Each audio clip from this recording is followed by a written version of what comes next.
everybody, my name is Nimsa Thapa from grade 9 Bobai, and today I will be talking about probability. Have you ever wondered what the chances are of winning a game, flipping heads on a coin, or picking a red jelly bean from a jar of jelly beans? Well, welcome to probability, the math of chance. So let's start simple. Here we have a coin. There are two possible outcomes when it comes to a coin, heads and tails. So what do you think the chances are of getting heads on this coin is? So the chances of flipping heads on a coin is 1 out of 2. Now let's take a dice as an example.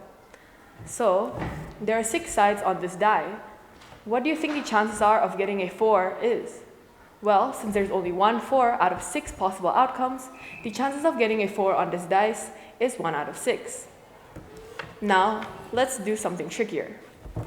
Here in this pouch, there are 10 balls in total.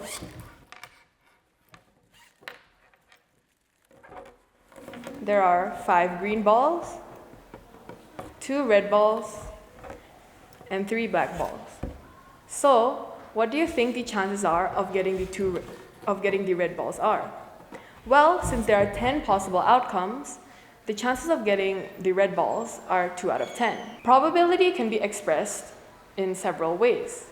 The main ways probability can be expressed is in percentage, decimal, and fraction.